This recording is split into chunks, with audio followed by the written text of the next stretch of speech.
It's Tuesday, May 24th, 2016. I'm Rim. I'm Scott. And this is Geek Nights. Tonight, it's a fast food fracas with fast food franchise and food chain magnate.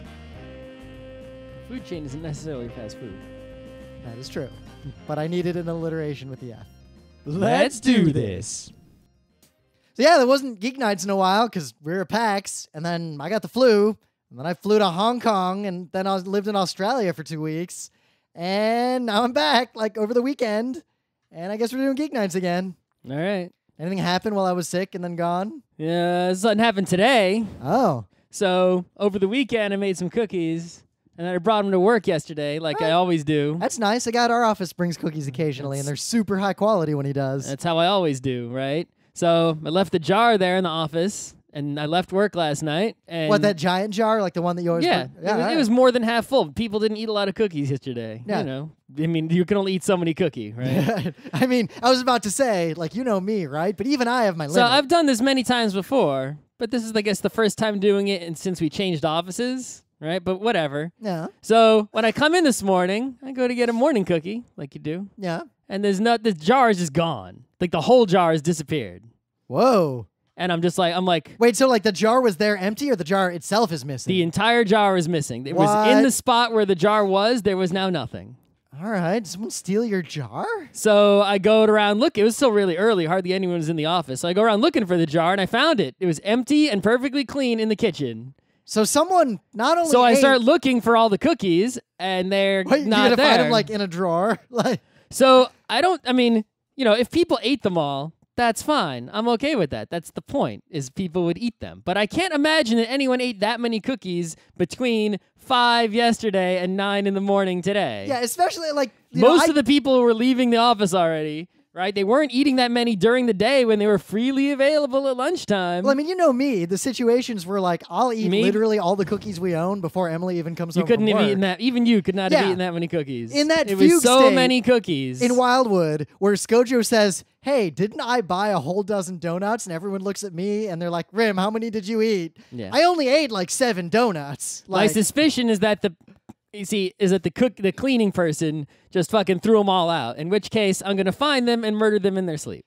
but that wouldn't make sense unless your building has a weird fucked up policy of like no food overnight. No, we don't have any such policy. But the cleaning there's something, basically when we changed offices, my job is the same as it always was. But basically, since changing offices, there are some improvements, like better chair, even though it's still not a great chair. And Yeah, you got no pedicle. modern office furniture, better internet setup, right? The Wi-Fi that actually works, right? But the culture of the people in my department is the same, and all the people in general are the same, right? But the people who run the management of this office, like office managing, right, is giving me some serious problems. Well, I know you can't ride your bike easily. Like, you have to lock it up Right, outside. I was like, the building has no problem letting me bring my bike into the building because I saw someone do it, right? And so did my other coworker who bikes. And I'm like, hey, can I just bring my bike in the office? Like, there's no room. I'm like, there's room right behind my fucking desk, right? And they're like, well, if we let you do it, we'll have to let everyone do it. I'm like, well, let everyone do it. What's the problem? They're like, it would be an aesthetic concern. Whoa. Right? And I'm like, if someone ever said that to me, phrased that way, I would consider just immediately quitting. I considered it, right? So that pissed me the fuck off. Yeah, because basically, you're telling me that you're that person who complains about the neighbor's car being too old. Yep. Right? And I'm working for you. Why should I spend 8 hours a day helping you out, right? Yep, that's it. You got time to lean, you got time to clean situation. Right. It's like, it's like, that's not it's like my coworkers is still the same. The work is still the same. Everything else is still great. But I found out that I'm working for that kind of asshole, right? It's like, You could engage in an elaborate gaslighting campaign between you and all your smart coworkers to get that person fired. You basically like the CEO. Oh, so the office manager is the CEO? Right, basically, right. That's weird, because like my company... No, the office manager isn't the CEO, but basically they're like, the executive... The letter, I think the email said something like, the executives would not approve something. Wow. Right? So basically, at this company, right, we've basically we don't really interact with these, the executive level people, right? Ever, right? Since they bought us. Like, we don't talk to them or know them or anything, right? And only on like a couple of occasions there have been like weird decisions handed down from mysterious unnamed individuals. So Scott, I can at least tell you, when I worked at IBM, it was like that. Like, we did our thing and everything was fine, but at one point, one of the senior management people at IBM, like top people, ended up being in our building, like in the same area. And a whole bunch of weird stuff started happening. Like, suddenly, like, you weren't allowed to leave doors open at certain times. And they had like rules about what could be left in public areas. And they, like, all this weird sort of just annoying stuff started intruding into my work. Right. My tolerance for that is very low. So, and also another thing that happens, right, is the fucking cleaning people, right? It's like they go around every night, and if you have like a coffee mug on your desk, they take it away and clean it. So that's not that uncommon, Scott. Corporate bullshit. Like, if you but want it's to talk like about, I have one on my desk, and I don't drink any coffee. It's just there. Yeah. And occasionally it's just fucking gone, and I'm like, fuck. And then someone's drinking out of it, and it's like, oh, Jesus Christ. It's like, don't touch shit on my fucking desk. But that's a specific thing that's come up in like the last 4 or 5 years. It's like the clean desk policy where and I bring this up because the only companies that give a shit about that are the same kinds of companies who are worried about aesthetic concerns. Exactly. They want the desks to be clean. Right. So this whole, the management of this new office, with this executive influence is pissing me the fuck off. See, as much as I complain about like working But the problem is I want to go, it's like everything else is great though. But, if I want to go somewhere else, the problem is I can't find anywhere else to fucking go. Right? What about that weird place that would have paid you money for like 4 days a week? Are they even still in business, that place? If they still are at this point, maybe call you know them what the back. business they were doing, right? This is the problem, right? Okay, so I'd work 4 days a week. That's terrific. Right? And they probably would have I got a bike ride into work. None of those problems would have happened. And Scott, in 2 years, they go out of business and you just find another place that's the same and repeat. I can't, there's no guarantee that there's a place that's the same. And also, Scott, the work that place was doing is they're basically hitting the YouTube API and scraping the entire thing every night. I know. And also, they're going to expect me to do fucking work. Right? Yeah. I don't do work. I sit around and get paid and don't do anything. That's how this works. Okay? But Scott, I'm just saying, for someone who is a good developer, like a real developer, like a New York developer, like the kinds of people who want to be paid in money and not lottery tickets, you can pretty much just get a job that's but all those jobs fucking suck. They want me to work. Yeah, and They actually want me to develop something, and it's like, fuck you, no, just pay me to sit here. See, Scott, this is why I wouldn't necessarily hire you to do any work, because I know you won't do it. No, because that's exactly the thing, is these people are expecting me to sit there for a long time working. It's like, no, that's not how obviously I don't do no work. Yeah. I get the work you're asking for done in 10 minutes, and then I want to fucking leave. That's how it is. And at least, no one will let me leave, but at least where I am now, I can watch YouTube after I do my 10 minutes of work. See, I have sort of a different situation where I have more work than I could do. Oh, yeah, but and if your internet is filtered or monitored in any way, I'm not working for you. That actually is a deal breaker, and I have like said that openly anywhere I've ever interviewed in the past, and that was always okay. Right. I mean, basically, I've tried both ways, right? I've tried the, be nice and try to convince you to hire me, and then come out negotiating at the end. No, what happens when I do that is they want to hire me. Yeah. And then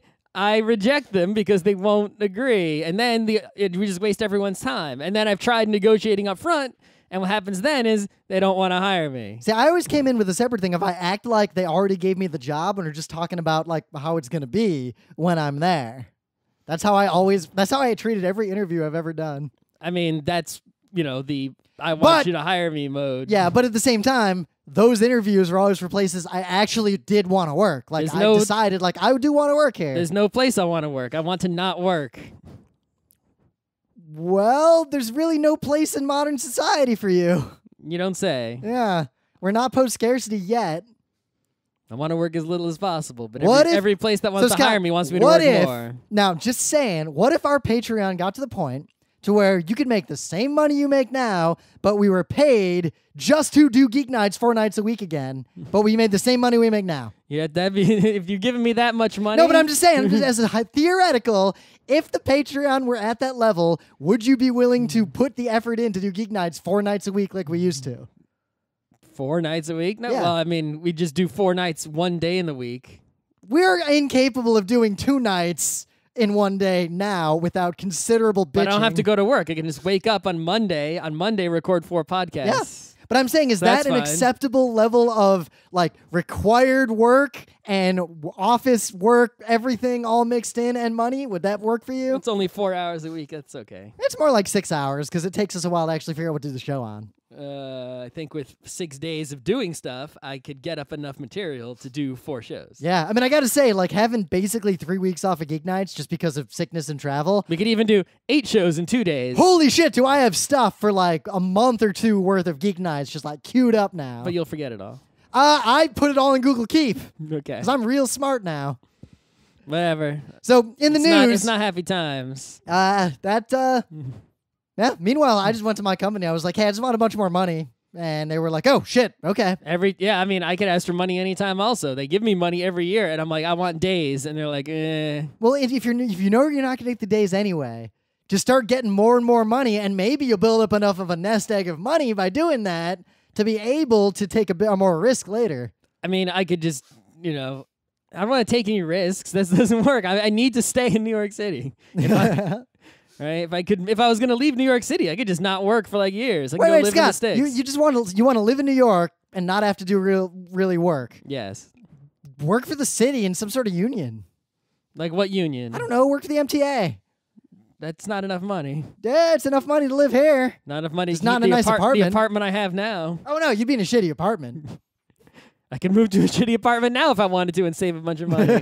Just remember, we could go back to Beacon and live there for like 5 years just on our savings. Yeah, I'm not taking any trains. No, but we wouldn't be working anymore. We'd just be living up there.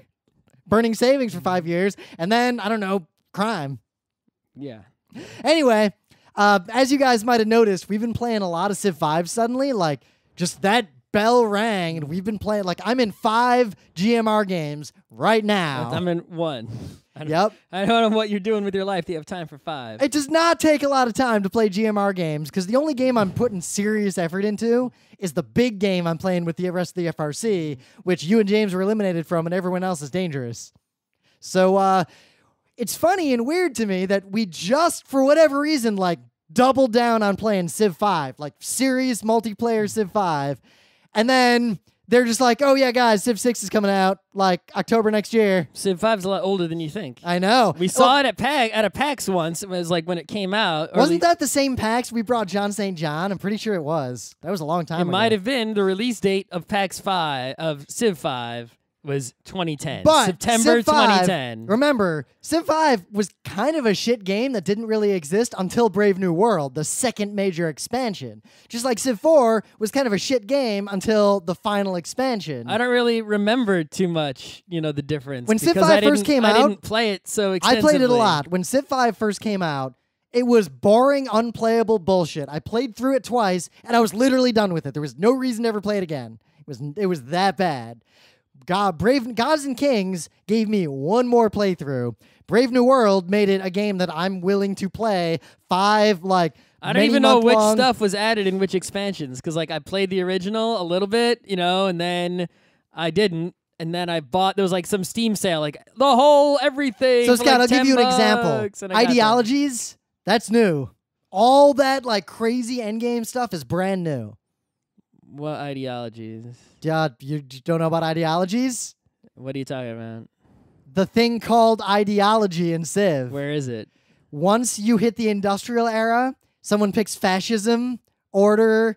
You'd pick autocracy, order, or democracy. Oh, that thing on the left where it's like there's 3 symbols for each one. Yeah. I didn't figure out what those really do. I don't really? know. I didn't really know. That's the best part of Civ. I didn't really know what makes them appear or which ones to choose or what effects Okay, I'll tell they you this. have. It appears as soon as you build 3 factories. Oh, you know why? That's why I don't see it too often, because so many fucking times I play this goddamn game and there just happens to not be any coal near me and I can't get any fucking coal Yes, and I you can't can. build There's any there's going to factory. be like 4 city-states that've got coal, or you've got How to did I get the city-state to give me coal? just be allies with them. I can't get them to be allies with me. Just give them money or do their Allies quests. requires so much influence with the city-state. And it is so weird. Scott, I'm already in the solo game we're playing right now. I am allied with one city-state and friends with 2 more. Yeah, there's 2 city-states that I can see. And I gave them... have quests that I cannot possibly fulfill in any Scott, I know what those near-term quests period. were. You can go for them. There is Just no don't know chance how. of me succeeding at any of those quests. How so? And anyway,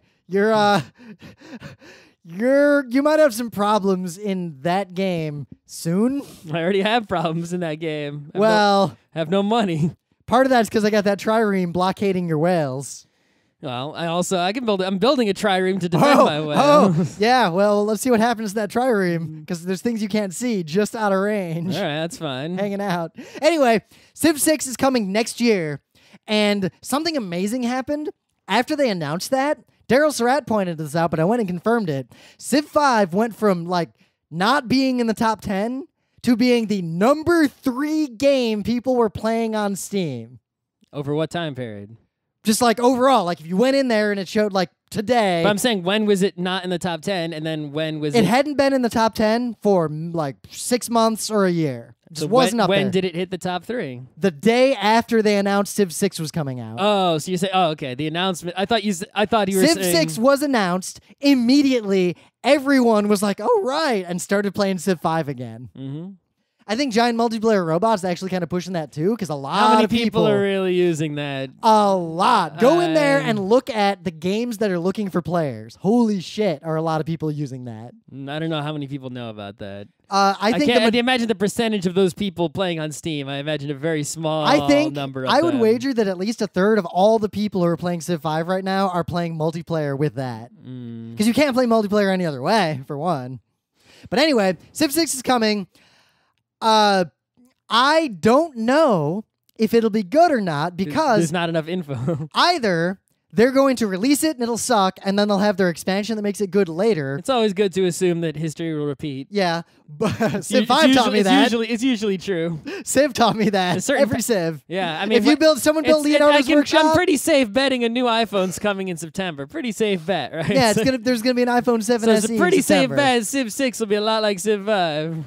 But if they're smart, and like I don't want to impinge upon their game designers or whatever, but for real, they need to take the stuff that they added in like Brave New World, like the current state of Civ 5, because it is the best Civ has ever been, and iterate from that and skip the phase where they make a stripped down bullshit version like they did in every other release and then add expansions to it later. And I think that's what they're actually going to do, because here are the things that they're adding. One, cities will take multiple tiles, and those tiles can be specialized in some fashion. So now I got to defend like 1,000,000 hexes when my city gets all well, big? it means maybe I take over your industrial district, but the rest of the city is still resisting. Yeah, well, if my industrial district is taken over, how can I build a military unit to fight? I don't know. We'll see. 2, active research. So research is going to be more than just the tree. You can do stuff in-game, like build units and do things that boost certain types of technology. So, like, go into the jungle and do some bullshit and get a certain kind of technology faster. So manual labor. My manual labor and not my workers' manual labor. Well, no, because you can probably automate that. Like you can. I mean, I feel like that's something that's abstracted by having a worker work. Yeah, right? so basically worker work can now also specialize toward particular technology things. Mm-hmm. Dynamic diplomacy. So the diplomacy will be... It'll change a lot more era to era. Like the diplomacy with the AI, even in Civ 5, is so bad. It's just like, I don't understand how it works. I don't care. I just... Really? It's actually, Scott, 1, it's really straightforward. 2, I can tell you exactly how it works. I know exactly how the AI will act. The AI just randomly pesters me with things, and they're either bad or not, and I just either say yes or no. 1, it's not random. And whenever I try and to... 2, there's just a mathematical model. If I try to propose anything to the AI of any kind, they basically say, oh, you want my luxury good? Yeah, give me your whole empire and a city. And I'm like, no, how about I give you one of my luxury goods? And they're like, no, fuck you. if I propose things to the AIs, they usually just say, yes, awesome, Rim. Thank you for doing business. That does not happen with me. Because you don't know how diplomacy works. Even But the anyway, AI, even the AI that I keep trying to be friends with, like, yes, let's be friends. Yes, friendship declaration. Yes, and then I propose something to them, and they're like, "Oh, you want one luxury good? All right, give me 10 gold a turn for 30 turns, and give me a city, and give me a luxury good." So, And I'm Scott, like, how about I just give you one are luxury you good? asking for a luxury good that they have multiple copies of, or one that they only have one copy It of? doesn't matter. It's whatever. If I ever ask them for anything, they say no. God, no one else And- has these problems. I don't know how to manipulate them Anyway, into giving me a fair deal. But the diplomacy against humans in multiplayer can be real intense and real useful, but it's pretty limited. It looks like they're going to give you a lot more options. Like, alliances can be more later in the game. There are hints at things like negotiation mechanics, and there's even a hint, a vague hint, that there might be ways to make alliances for joint victory. That's a game changer. Combined arms. So actually, this is something you're going to like. So right now, the 1 unit per hex thing is good, right? Because it reduces I have 400 military units to move around the map. yeah, it makes it an Advance Wars aspect and not just I built more units. Yep. I don't care about But the Advance con Wars. was, if you want to do something like send a land unit over the water, you have to manually make sure it's protected by sea units. Yeah, it's a pain in the ass. And you have to manually manage all your aircraft. So now That's they're adding... Well, at least the aircraft, you don't have to move around hex by hex. You just say, bomb that. Boom. Yeah, but you have to manage the, like, what cities have which types of air units and what are they doing in their downtime. And I wish they would just abstract away all the military stuff entirely, to where it's just, I have more military than someone, I say, I war Rim. It says, boom, Rim City explodes because you have more that stuff. exists. It's called Europa Universalis. That's too much. That doesn't abstract anything. Plus, that I makes don't want to it more... abstract it because I love the shit out of that Advance Wars nonsense. No, I don't but Scott, the new feature, Combined Arms, here's the exact thing. For example, if you have an anti-tank unit and an infantry unit, you can merge them into a combined arms unit, and you only have one unit to manage, and they support each other. Or you can link a warrior to some settlers, and it's just one unit. Move it out there, treat it like one unit. Oh, well, that's much. Well, then when the settlers build, do I lose this warrior? Nope, then the warrior's just in the city. Okay. And you can make, like, basically you can link a bunch of units together into like an army, at least for movement purposes. So you can say, hey, army, go that way, Yeah, instead of... That's good. I need that. All they that claim stuff is stuff I need. there's one line item that just says, quote, enhanced multiplayer, which I hope means finally multiplayer will work, because it's never worked in any Civ ever. I mean, giant multiplayer robot exists because multiplayer literally does not work in Civ 5. I don't understand why it's so hard for them. Yeah, it's like, I could design it for you, and like the back end can't be that hard to set up, guys. Like if FPSs can do it, Civ can do it. Seriously. Civ isn't even real time. Yeah, you can have like 1 day latency. I'd be fine with that. And there is an ominous one, however. And so everything up until this point that I've mentioned seems like really good news because they basically imply that the game is going to be the current state of Civ 5 with stuff added. It's almost like an expansion of Civ 5 with all of its existing expansions and a little bit of cleanup and consolidation. But the last line item, and this is from the Civ website, quote, a Civ for all players. Which, and they talk about how, like, veteran players will have new ways to tune, but new players will have, like, easy ways to play. And coupled with that is the fact that they're changing the aesthetic to look like Civ Revolutions. Remember Civ Revolution? That game was garbage ass. It was like... It was really fast to play. That was the, Yeah, it was free to play. It was fast to play, but it acted like a free-to-play nonsense Farmville kind of game. Like, there was no decision making. It didn't play like a Farmville game. There was no decision at any point in that game. Did you play that game? Yeah, it was so baby that I just immediately gave up on it. It was just a very much simpler Civ. Yeah, it was so simple that there was never a non-obvious decision to make at any point ever in any situation. So it's interesting that they're taking that art aesthetic and applying it to regular old Civ, and we'll see where that goes. I mean, we have almost no information to go on. What I told you is literally all we know. And even what I told you was peppered with speculation based on vague things that they said about what Civ 6 will be. So time will tell, but I'm not going to pre-order it because if it's a Civ 5 or a Civ 4 or a Civ 3 situation... Well, I mean, Civ 5 lasted 6 years. So Minus the time before Brave New World where it was why unplayable. why do I need to get Civ 6 as soon as it comes out? Yep. The only reason to get it if it comes out is if it basically is the Civ 5 Brave New Worlds, just better. Like Doom just came out, and I played the multiplayer in the alpha and the beta, and it was meh. It was just basically I could just play Quake Live. Why do I need to play that? Doom looks super But fun. I want to play the single player, but I'm not paying $50. I'll wait for it to be $10. I'll pay 20 or 30. It looks that good. Nah. I got money. Yeah, I got money, but I could spend it on Yeah, the only better reason to things. buy a game immediately is if you have infinite money and infinite free time, or it's a multiplayer game that might have either a short shelf life or a short window to get good at it before you can never be good at it. Anyway. Got any news? I do. So the Spiel des Jahr nominees came out. Woo, exciting. Yeah, I for once didn't look at that. So if you tell me what they are, this is actually me learning for the first time. Remember, there's the Spiel des Jahr, right, which is the main award. Yeah. Right. There's the Kenner Spiel des Jahr, which is like the connoisseurs, right, award. Yep. Those are like the fancy games, right? And then there's the Kinderspiel, which is the kids games.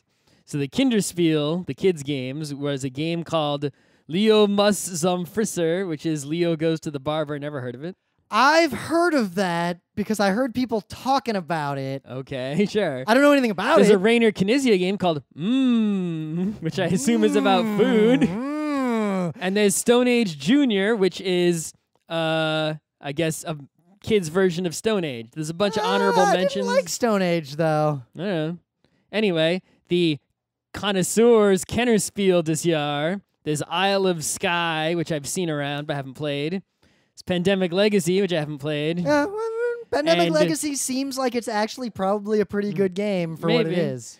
And then there's Time Stories, which I never heard of. Nope, I actually have not heard of that either. There's 3 honorable mentions. Seven Wonders Duel, which I'm kind of interested in trying. I've heard mixed things about it, though. Blood Rage, which I never heard of. And Mombasa, which I never heard of. I've seen people play Mombasa. I've never played it myself, but I saw some people playing it. Anyway, this regular Spiel des Jahr has 3 nominees.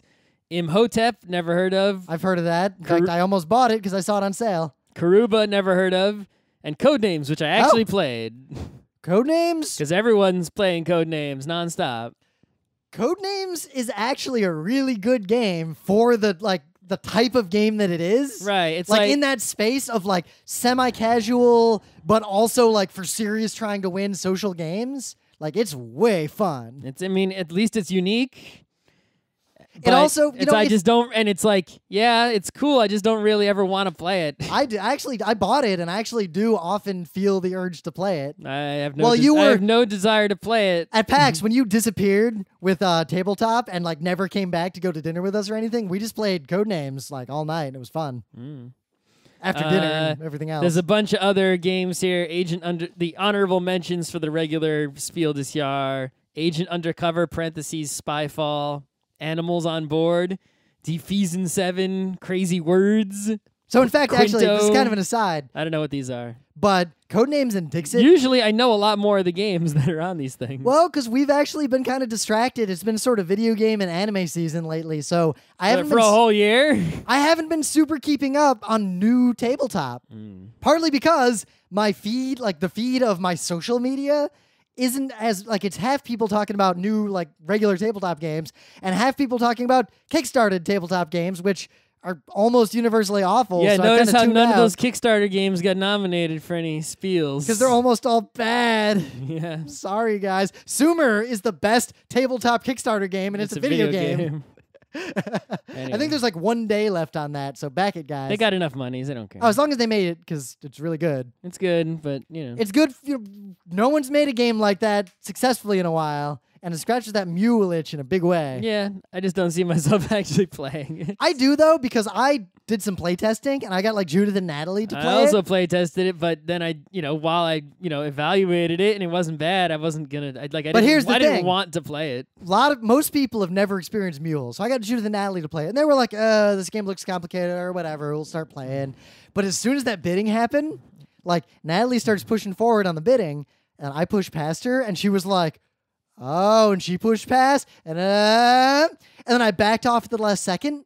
And then she was like, oh shit, I was going to do that to you. And then she bought the overpriced item. And like everyone immediately realizes how cutthroat that bidding is. Mule bidding is a real deal. Like mule bidding is one of my favorite mechanics in games, full stop. It's a good mechanic, but we could just play mule. But a friend of ours had a good idea because Dixit's in the same space as Codenames in a lot of ways. Yeah, pretty much.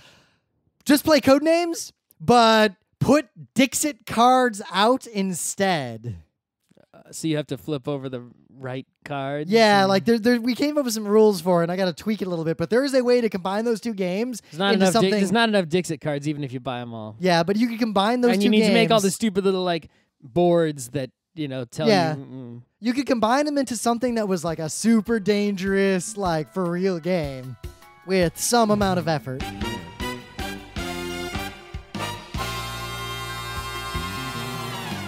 But anyway, things of the day. I have 2 videos here, and it's they have to be 2, and that is why it's my thing of the day. So this is a pretty crazy lock. Now, they call it the Forever Lock. This thing, they sell it as like a bike lock, like a U-lock, and they also sell it as a lock you can use for like your house, like a for real lock. Okay. Like the deadbolt.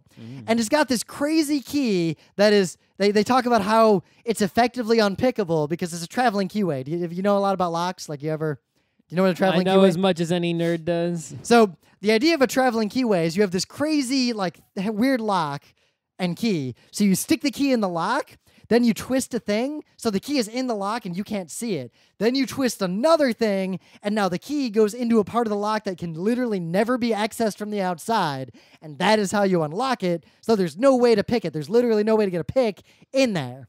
And this video is like a 6-minute video of a lock nerd going into extreme detail as to like why this lock is so for serious and hard to pick. All right, and then someone just smashes it. No, like if you use it as a bike lock, it's like, dude, no one picks bike locks unless you have a really shitty one. They just cut them with a giant claw. Yeah, now actually I have another video, it's not my thing of the day, where someone points out that if you use the right kinds of tempered alloy chains and things, unless you use a powered grinder, like a powered Dremel, or a 5-foot or longer bolt cutter, there's actually no way to open those. Did you read that thing about the confessed bike thief, and he talked about how he used to steal bikes back in the day? Yep. I think you sent me a link to that. Yeah. Because we were talking about bike theft on GeekNights. He basically had a gigantic bolt cutter. They would ride around on a motorcycle. The guy would get off the motorcycle, right?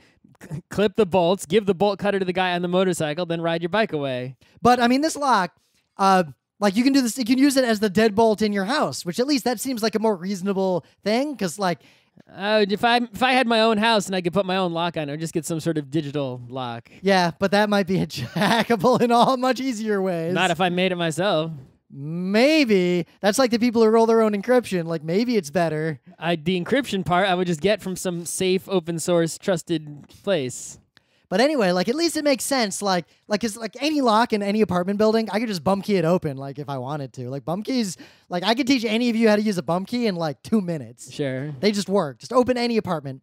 But it would at least make sense. Like, here's a weird lock. Like, basically can't pick it from the outside, except my follow-up video is a lock nerd who knows a lot more than that other lock nerd who throws a lot of shade at that lock nerd and similar lock nerds. He says this lock is kind of nonsense. He is like, whoa, guys, one, this lock is like really hard to use as a lock. Like, fuck this UX because it's got the weird key. And 2, watch me pick it in literally a minute. And how he picks it is an attack that I'd heard of, but I'm not really a lock nerd, so I didn't know what a foil attack actually was. And watching this video, I now know exactly. Tinfoil?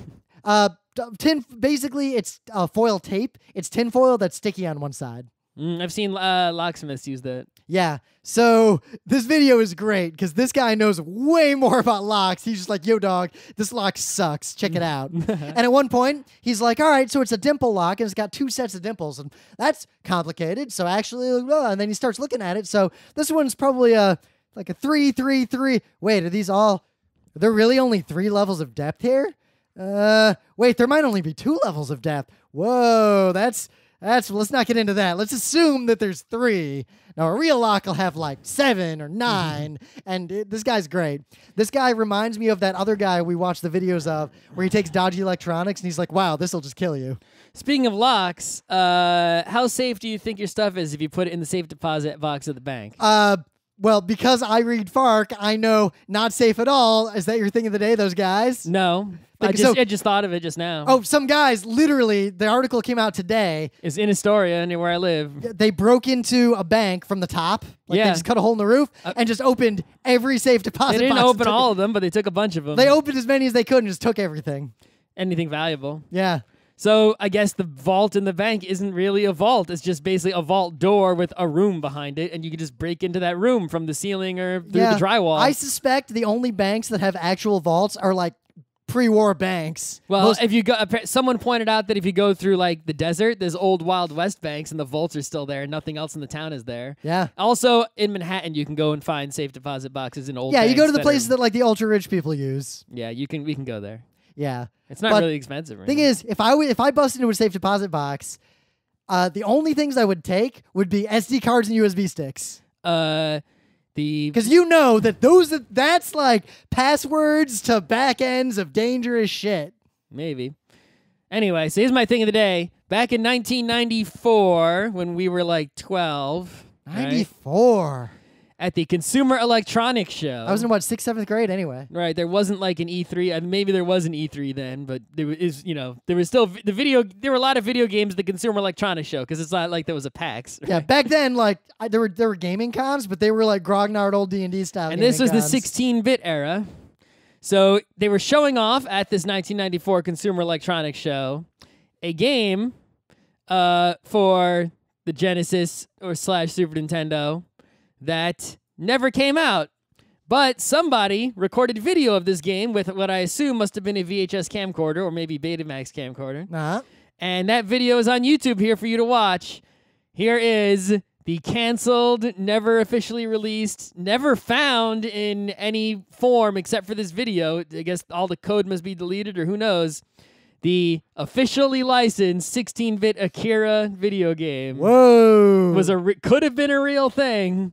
Never was, but you can see it's pretty impressive the parts that they made, mostly the cutscene parts. Yeah, the game parts tended to have really good cutscenes. The game parts look real bad, but the cutscene parts look real good. And I guess we don't know even like if the code for this is out there anywhere. I'm sure if you found it, you would be mad, popular. In the meta moment. The book club book is going to be Oryx and Crake by Margaret Atwood. Did you start it yet? I read comics instead. I was sitting there on my bed and I look over to the side and it was sitting there and right next to it was like, some comics and I'm like, We can start it sometime before PAX Prime. It doesn't look like I got the book. I don't think it's that large. If I started reading it, I'd probably finish it in like a week. So I was going to just stop the wheel of time and just move on to other stuff. But in the 13th book, suddenly, it was like, oh, shit, let's wrap up every single thread and tell you everything. Did they go to the tower of the snake people? They're on their way there. So basically... that's all I want to know. So, remember way back, a character is like, hey, what's the deal with this tower? Mm-hmm. And someone from the tower is like, you are way too low level for this. Yes, I read that part. Yeah, so now someone was like, guys, you're high enough level now. Go into that tower. Here's the deal. Here's what that tower is. Here's the deal. Here's the deal with the doorways. Everything's explained. Go. Tell me what it is then. No, read the books. I'm not reading 13 books. Fuck you. Or listen to the podcast because Kahil White and I are going to do a podcast special on the entire Wheel of Time. I only care about the tower part. Just tell me that part. No. Because it's real interesting what's going on, actually.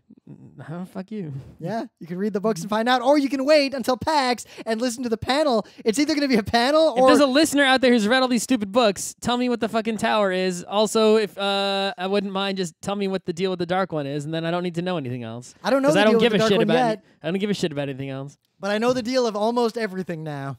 I don't care about those other things. I don't care about the two things. What's in the snake tower, and what's the deal with the dark one? Yeah, you don't care about Slayer? Like, what's his deal, that guy? No, I don't even know who that is, and I don't give a fuck. I thought you run it. Maybe you didn't run into him yet. He's the one who went back into the tower, I guess. I barely remember. I don't know who that is. But anyway, I'm going to finish the books, and then I'll read Oryx and Crake. The Geek Nights Patreon's going strong. There's a bunch of stuff in there. Emily and I have been reading a bunch of anime. We're going to be at Kineticon. Submit your panels because I'm literally scheduling the whole con like right now. Oh, why is this so soon? So if you didn't submit a panel, the places in the schedule I could put your panel are rapidly filling up with what I've already had submitted. Like, I'm not joking. If you wait a week or two, even if you submit a good panel, you're just going to be SOL. PAX Prime is coming up. I think PAX South badges are on sale. Notice how they're not sold out. You can totally buy them. PAX Prime badges will go on sale any day. They will sell out within a second. So buy them as soon as you can. And don't even try to get the Sheraton. Get some other hotel. Yeah, Geek Nights will be back on its regular schedule for the foreseeable future. I bought a bunch of equipment that I needed to make live streaming actually work easily because I tried to do it and then I was like, oh, fuck, I don't have. And then I was like, oh, fuck. And then so now I should have by the end of the week all the things I need. And then Saturday is the Philadelphia Netrunner Regional Tournament. So starting next week, I'm just going to make a bunch of YouTube videos that are probably all bad. Yep. And you might have noticed I've been uploading a ton of like Civ 5 streaming videos. And also not streaming. And like panels we normally wouldn't upload, but fuck it. We're basically just going to start cranking out a lot more content. I'm going to make a bunch of garbage because there's nothing better to do. Yep. But frankly, a lot of content that's not 100% polished seems to do way better than a small amount of good content. Yeah, YouTube seems to favor you when you do a lot of stuff. So fine, I'll do a lot of stuff. So you'll be sorry. The floodgates are opening. Looky mighty. So at PAX, our friends Chris and Anthony, Chris has been bugging me in particular to play these two games for a long time, particularly the first one. And we played them. Scott, we've both played them, and now we can talk about them. But I stress, we're reviewing games that we played one of them once. And one of them less than once. Yes. So that is the level of review you're about to get, at least for now. I might revisit one of the two of these once I've played it a bunch of times. And the other one, while I appreciate it, I'll probably never play it again. I'm not playing either one of these again. I could play the other one, the second one again. So fast food franchise and food chain magnate. Which one are we talking about first? I think we should talk about fast food franchise first. All right, so fast food franchise is a game that I won. I got a full web, and it's basically just Monopoly. This game is Monopoly. You roll the dice, you move around the board, you buy stuff, but instead of buying hotels, you sort of, by this weird system, put little squares of your fast food franchise in this grid in the middle of the board. And if you are able to connect your grid, and I picked the ice cream, which has the most possible squares. Yep. Because they're not. It's not symmetrical, right? It's if you choose the fancy one that pays out more, you get less squares to work with. I picked ice cream. Ice cream scream. Right. Just randomly, I picked ice cream, but it had the most squares, so I was able to make a full 100% connection between all of my ice creams on the entire board with a full web. So anyone who landed on my ice cream had to give me $1 million, and when I passed go, I got like $1 zillion. And the only thing that separates this from Monopoly is actually a pretty big deal, is that number one, you get eliminated fast. If you land on my ice cream when I'm set up like that, you just die. Yeah, that's the way I describe it. Take Monopoly, and it's almost... and you get a ton of money when you pass go if you've got stuff set up, and if you get $1 million, you just win. But so it's imagine Monopoly ended after like 20 minutes, but it's basically the same game with a very small amount of decision making. Well, the thing is, so I would say that this is almost a deconstruction of Monopoly or a game like that. No, a deconstruction of Monopoly would be Mad Magazine, the board game. Well, but what I was about to say, if you deconstruct something, this is where you're trying to lose all your money. No, but it's almost too close to Monopoly and too true to the feelings of Monopoly it's not like Madoka where you took, the magical girl genre and said, wait a minute, look at it from another angle. I should watch that. This is more like Monopoly. Look at it from this like pure distilled angle where it'll give you a lot of the feels that Monopoly would give you, but in a much more streamlined, elegant, fast failure model where it has the snowball of Monopoly, but then just as the snowball crests the peak, game over, it's done. Like in both games that I played of this, I got eliminated. I was just out. And you know what? In Monopoly, you're eventually just out. Eventually. Yeah, but eventually. In this game, Like, you're eliminated the second you can't come back anymore. Like, within one more go around of the board, you're just out because you land on someone else's chicken surprise and everything's over. Yep. And you just quit. And it's oddly liberating because Monopoly is a game that I do not enjoy playing. You get just trapped in Monopoly because it's like you've already lost, but you have to keep playing because you're not eliminated, but you didn't officially lose yet. But at the same time, but Monopoly at the same time, it's weird how it scratches a few itches around nostalgia and also like some of the gameplay mechanics. Like it scratches a few itches, but then it punches you in the dick repeatedly while it's scratching Fast Food Franchise is just like Fast Food Franchise pats you on the back. Like it you scratches can't win that anymore. itch. Fine, stop playing. Yeah, and like, congratulations, you won. Stop playing. Like Fast Food Franchise walks over and says, "Hey, do you have that itch that says, hey, maybe I should play Monopoly?" It scratches that itch really, really good, and then it walks away. I think the thing it's missing that Monopoly has is the sort of like dog, boat, Mr. Monopoly, go to jail. It has that because it's got Chicken Surprise. Yeah, but Chicken Surprise isn't as good as like, oh, go to jail, do not pass go. Are you kidding?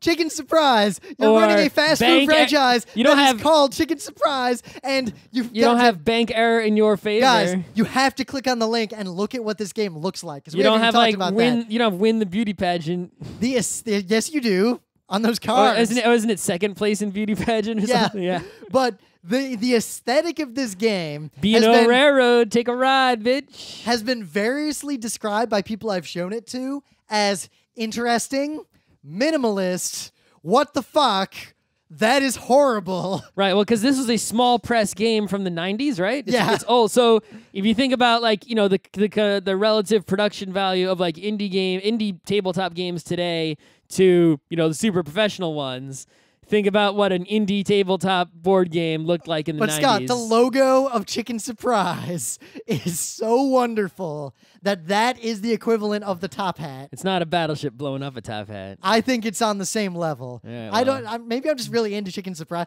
I want to make a T-shirt. I'm also kind of into the Monopoly characters. No one remembers this game. You know what I'm gonna do? Because I've got Amazon merch. Just print I'm gonna make the Chicken Surprise T-shirt. It's gonna be that color, and it's just gonna be the Chicken Surprise logo blown up front and center, and that's it. Do it. I'm gonna make that shirt on Amazon just so I can buy myself a copy of it. Shit talking is happening. I don't think you understand how quickly I can make a T-shirt. Remember that listener who made that ugly fan art of us that I'm, for whatever reason, like really obsessed with? I don't know which ugly fan art that is. The one that's like stylized Ren and Stimpy looking versions of our faces? Maybe. There's a Dave and Joel one too. I made a poll in the Patreon of, hey, if I made this GeekNights T-shirt, would you buy it? And the resounding answer was, what the fuck, Rim? If everyone is already giving us money, they definitely want the T-shirt. No, they don't want the T-shirt because they hate the T-shirt. Emily looks at the design. She's like, no. But it wasn't there a shirt where we were Dig Dug? Why don't we make that shirt? Ooh, I don't remember that one. Find me that one. I'll make that T-shirt. Someone made a fan art of us like a million years, I don't like have 9-10 years ago. We were Dig Dug. Find it for me and I'll make it because I can. I don't think it was high res enough to make a T-shirt.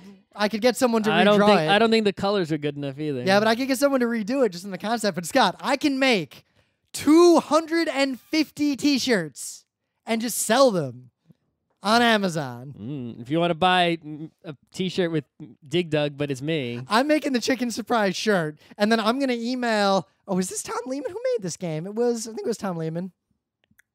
Lehman Brothers, Tom? No. Yeah, Tom Lehman. So I'll email him and be like, yo, I made a Chicken Surprise shirt. Do you want any money from it? Like, can I be the official distributor of Chicken Surprise T-shirts? Ask forgiveness instead of permission? Well, I'll make one because I just want to buy it for myself. So I have to put it in the marketplace, order it for myself on Amazon, and then I could just take it down. But I want to go to him and be like, look, can I make like one T-shirt for each of the franchises in this and be the official T-shirt franchisee of fast food franchise merchandise? 50-50 profits. Let's go. Because like Ice Cream Scream is also a really good logo. It's just like this minimalist guy yelling in an ice cream cone. But it's also like the graphic design is like really minimal and weird. But at the same time, it's kind of beautiful because you look at this map and you like this board and you're like, what the fuck? But then you realize that it's actually a surprisingly accurate map of the United States. in a grid. Sure. And it is. And it actually works out that way. Sure. But, I mean, I don't want to really get into the mechanics because we're kind of just talking about our impressions of these games. But Fast Food Franchise is worth playing. Just get some people who are on your same wavelength. Find a copy of this game somehow. Good luck. Find Chris Reimer at any convention. If you live in Pennsylvania, just track this dude down, knock on his door, and be like, yo, Rim said I could play Fast Food Franchise with you guys. I think this might be a useful game if you have a family that refuses to play a real game. You couldn't even get them to play Ticket to Ride. But you can get them to play Monopoly, and that way you can play this, and that's the compromises. They'll play it, and it won't take forever. This is both simpler and more complicated than Monopoly, though. It's hard But to... someone who refuses to play Ticket to Ride but will play Monopoly could possibly be convinced to play this instead. But they might be scared away by the weird abstractness of it. It would be an improvement. But I think this is a good game to get, like, high rollers, Scott. Like, people like us or, like, Jared Sorensen or Chris Reimer and do a live stream Let's Play of this game, like, all in. I think it's mostly a game of luck. And you it's should weird. gamble on this game, and it would be a lot more interesting than gambling on other games that people usually gamble on. No, here's what we do. We play the game, and we all put up money, and we do a live stream. Play the game with real money. But the YouTube live stream, we do a separate thing where it's basically salty bet, and everyone is betting on which one of us is going to win. It's not exciting. Salty bet works because you can get a lot of bets on a lot of fights real quick. If this would be one long game, like 20 minutes, no one wants to bet on that. The kind of person who would be fascinated by this game is the kind of person who would be all in on that. You're getting two people. Anyway, seriously, if you care about game design at all, if you're into this stuff, if you're into tabletop, I'm not saying this is a good game. I am saying you should play it once and just see what's going on in there. Because I enjoyed my time with this game. You can just read the Board Game Geek and see what's going on in there. I don't think you can. I think you need to play it once and experience it. You're never going to find a copy, so it doesn't matter. And I guarantee at PAX Prime, you're going to see me wearing a Chicken Surprise t-shirt. Okay. So the other game, which is a more traditional to the modern era of indie games game, is Food Chain Magnate. I can see why. I mean, this is a real game, right? Like a quote-unquote real ortho game. It has a kickstarted aesthetic. Right. I don't think it was kickstarted. I don't even know. The aesthetic is actually kind of cool, retro kind of styling. The game is beautiful. Yeah, it's not beautiful. Except for the board. I think the board is kind of bad, and I don't like the design of the board. The board is bad, and it's like slightly unpolished, but it has that sort of retro 50s diner style, which I'll put it this way, Scott. The issues that we have with the design, like the aesthetic design, are down to the level of those four things should be colored differently. Yeah, exactly. Anyway, but and I can see why people like this game a lot because it's like a real game. It's a high skill game, but it's an ortho game. There's very little randomness. This is a Puerto Rico style. Like there's like no luck whatsoever. If you lose, you made bad decisions. Right, but I don't like this game. I don't want to play it ever again. Yeah, like so. It's, and remember, we played. Just because it's a game of skill doesn't mean that I want to play it and it's now, enjoyable. Full disclosure again, we played like 10 turns of this game before I was so fed up we stopped. So Scott and I both hate this game, but we have to be clear. This game was brought to us by people who we trust, who thought we'd like the game, which was interesting. And I can see why they thought we'd like the game. And I can see why they like the game. I hate the game for very specific and narrow reasons. And Scott hates the game to a degree that actually frightened me. It was just so just so painful. Like, we start playing the game, and I'm like, all right, so I'm going to make a decision here, but I take issue with the way this goes. I feel like there's going to be a snowball that I can't come back from already. Like, I feel like the decision I made this turn, round 2, literally ended the game for me, and it's over. And I had this very specific... So Scott sits down, and basically, before I even got to that level of analysis, he's like, what the fuck is this bullshit? What the fuck? Fuck this game, and starts going apeshit at the table at length about how much he hates this game to a degree to where bystanders came over to see what was wrong. Right, so... much like Age of Steam, right? This is a game that kicks your ass. Like, you fuck up one thing early, it's just like you're done. Unlike Age of Steam and unlike Fast Food Franchise, food chain magnet, you don't get eliminated. You got to fucking sit there, right? So the main problem with this game is that on the right side of the board, there's all these bonuses, right, that let you upgrade your abilities. Right? Everyone starts off on even footing. But they're all crazy permanent powers. There's crazy permanent powers that are super strong, and you basically upgrade yourself for the rest of the game. Like, I am better at this now than everyone else for the whole rest of the game because I got this thing. So and there's a million of them. There's a ton of them, so obviously everyone's going to get a different set of them, and that's going to guide their course through the rest of the game. Yeah. You know, and that is a perfectly fine mechanic to have, right? It's like, aha, I will be the guy who's better at A, and I'll be the guy who's better at B, and we'll take different strategic routes to build our machines and build different machines and see who has the most money in the end.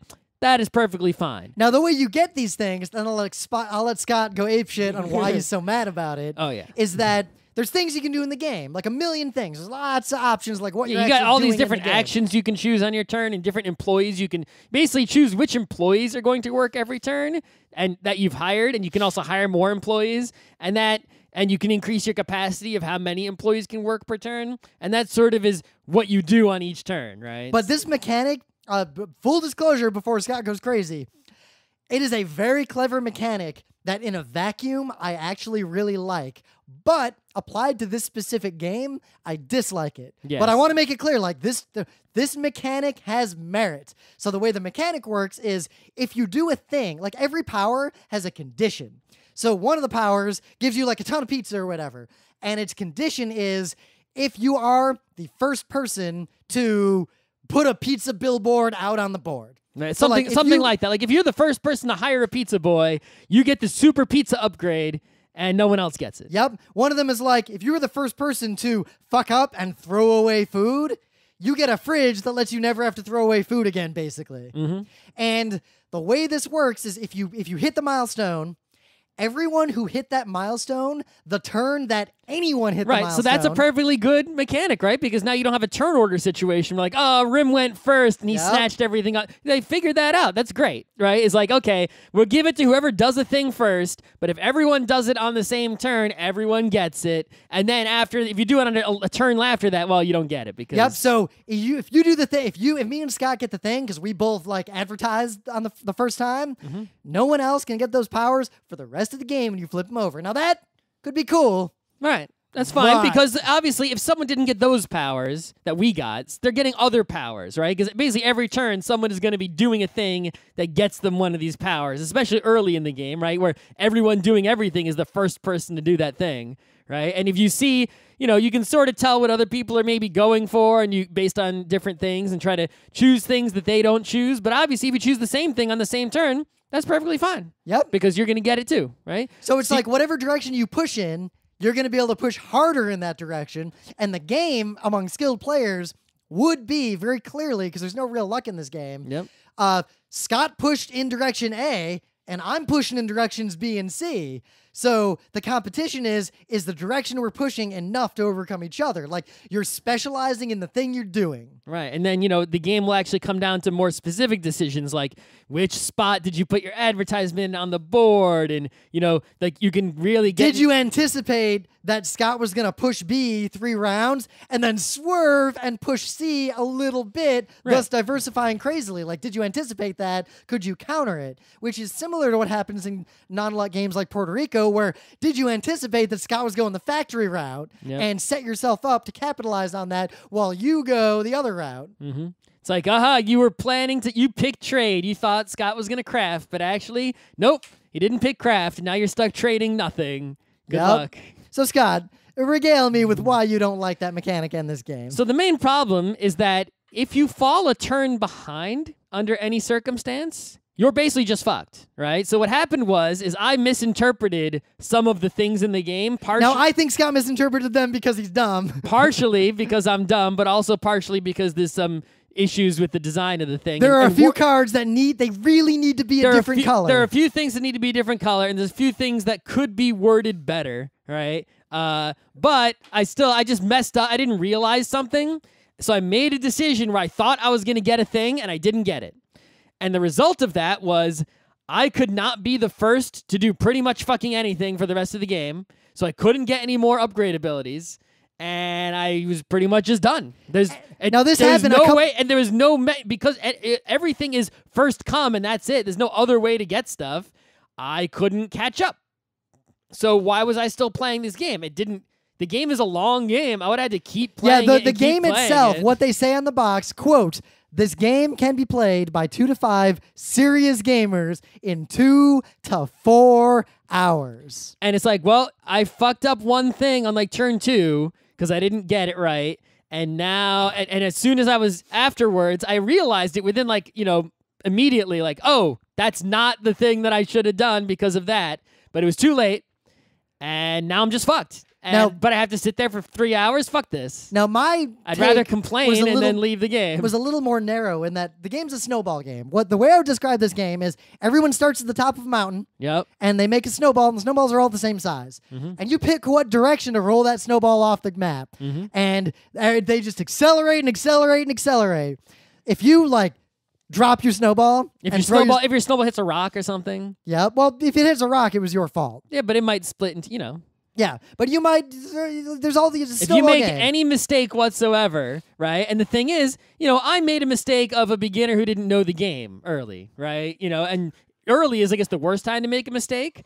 But you can make a mistake in this game at any time. You could be really good at this game, right? Not, obviously, if you're incredible at the game, you're not going to ever make a mistake, right? But you could be in a situation where, you're good at the game, you understand it, but say midway through the game, after hour 1, you make a mistake. And now you're just fucked. But you already invested an hour in the game, but you can't win, but you still have to keep playing. Now, it's not over. Power Grid, base Power Grid, is an example of a game where if you played the game a lot, and it's a bunch of skilled fucking players playing that game, it ends up being the same way.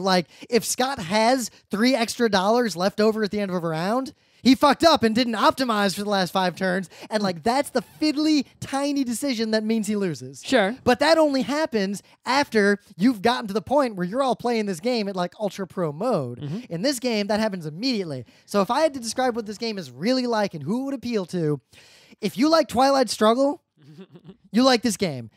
Because they're games where you have to commit to being very good at the game and navigating the simple, because they're not complex, but highly divergent heuristics of the game. They are not intuitive. You cannot play this game by gut. It's like the difference between chess and Go. If you just kind of feel your way through chess, you're going to lose. You're going to lose, but you'll do okay. If you know the rules and you have some basic knowledge of chess and a little you watch some people play. You'll try to take more guys than the other guy takes, right? Yeah. But if you play and if you play the chess in the long, long run, the attractors in chess are slow defeat or else a draw. In Go, the attractors, as the game tree expands out into the void, are all losing. If you go in semi-random directions, you just lose. Yeah, and it's not... See, that's the thing. In Netrunner, this happens a lot, too, where there are certain types of play, certain lines of play that your opponent can have, and it's okay, I see that I'm losing this game, but I'm still doing stuff, right? It's I still got stuff going on. In Rare Tycoon, this is a big thing that happens, right? Where it's okay, I see I've lost the game, but I'm still moving cubes, and I'm still building tracks, and I'm still putting trains and playing cards, so I'm still enjoying myself and doing things, even though I know the best I can do now is second place, because look what that guy did, moving 10 cubes or something, right? Yep. There's certain things that happen, and in this game, where it's not only did I know I was going to lose the game after making that one mistake on turn 2, but I pretty much couldn't do anything effective. I couldn't sell even one food, right? It's I literally could not do anything meaningful on my turns anymore. If I played the best I could play from that point on, it's literally I've done nothing. I've made no money. I can't get any more stuff. I can't do anything. I'm just locked. And I'm not even if I continue to play and try to enjoy it, it's I can't build trains or put cubes, or I'm just sitting here doing nothing, making meaningless decisions. I can't move. Now, I'm going to say something.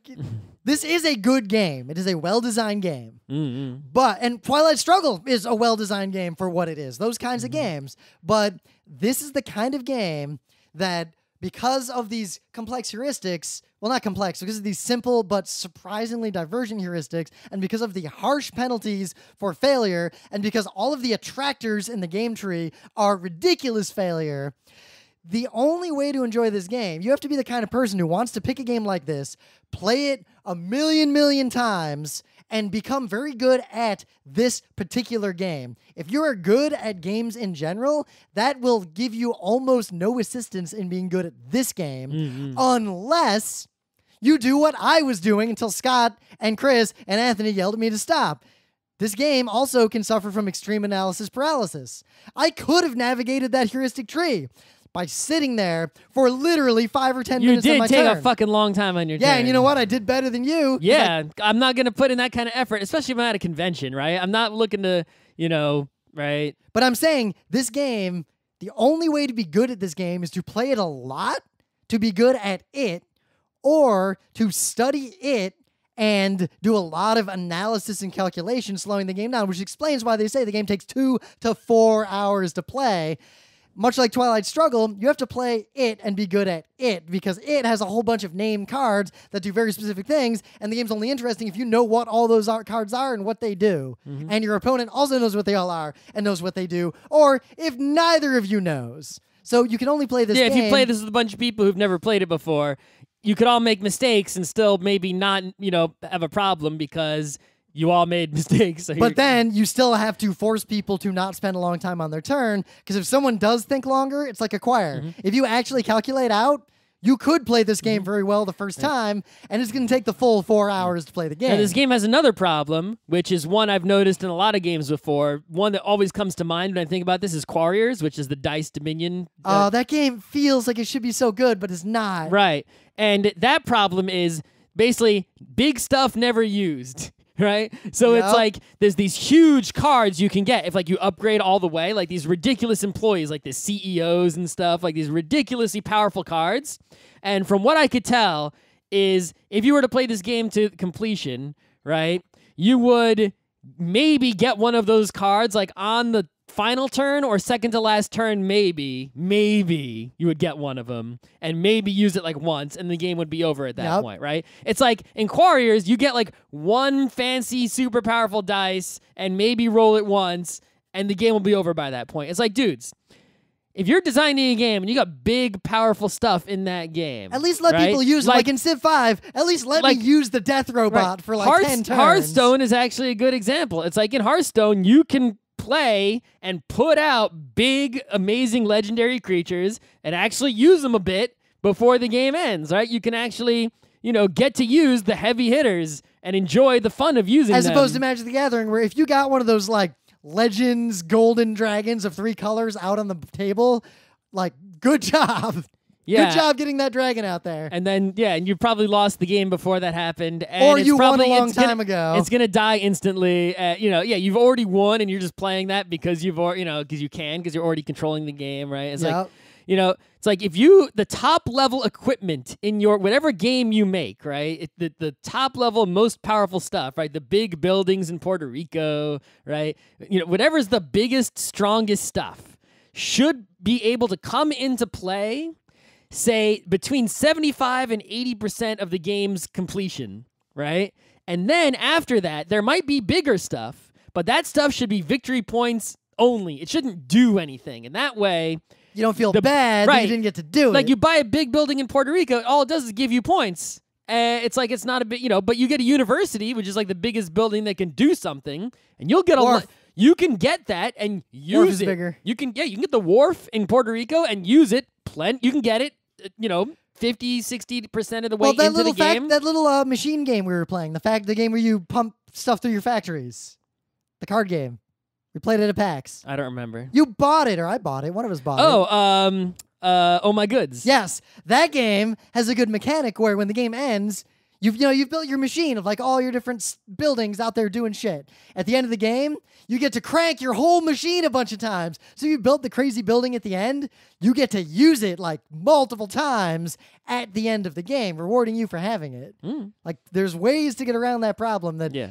But whatever the biggest, funnest, most awesome, powerful thing there is in your game, players should be able to get that thing, if they play well, obviously, right?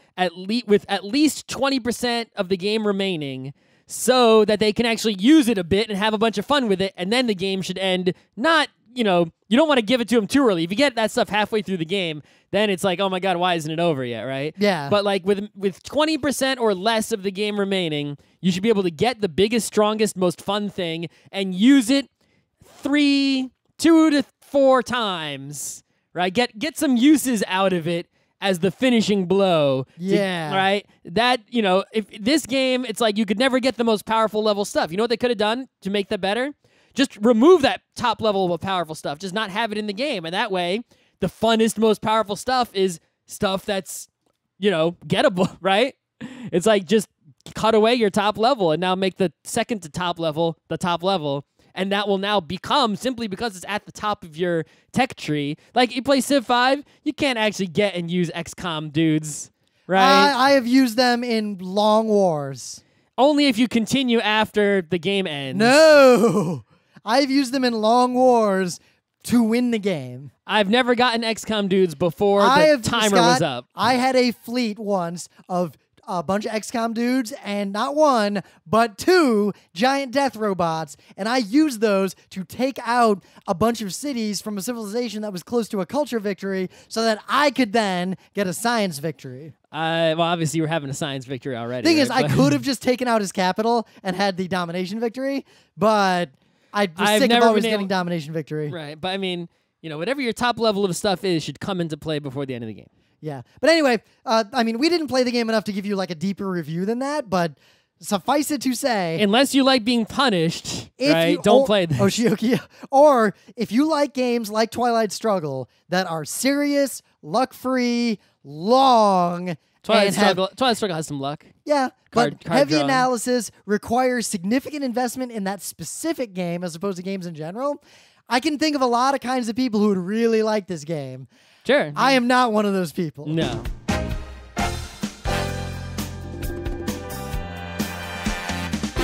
This has been Geek Nights with Rim and Scott. Special thanks to DJ Pretzel for the opening music, Kat Lee for web design, and Brando K for the logos. Be sure to visit our website at frontrowcrew.com for show notes, discussion, news, and more. Remember, Geek Nights is not 1, but 4 different shows. Sci-Tech Mondays, Gaming Tuesdays, Anime Comic Wednesdays, and Indiscriminate Thursdays. Geek Nights is distributed under a Creative Commons Attribution 3.0 license. Geek Nights is recorded live with no studio and no audience. But unlike those other late shows, it's actually recorded at night.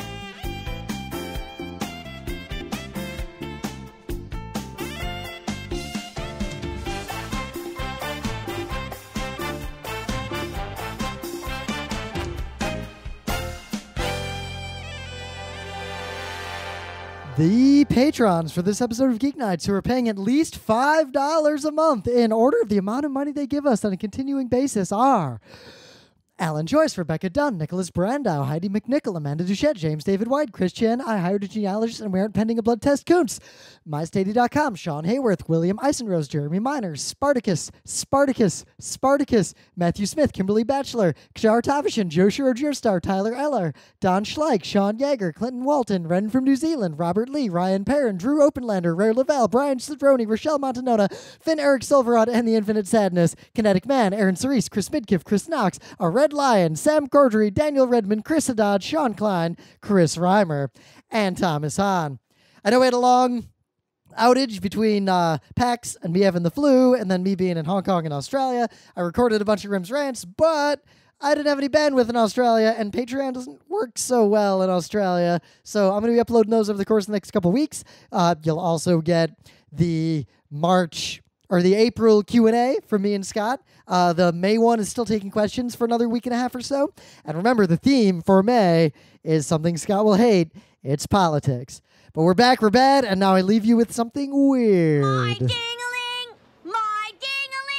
I want you to play with my ding-a-ling. This act is over.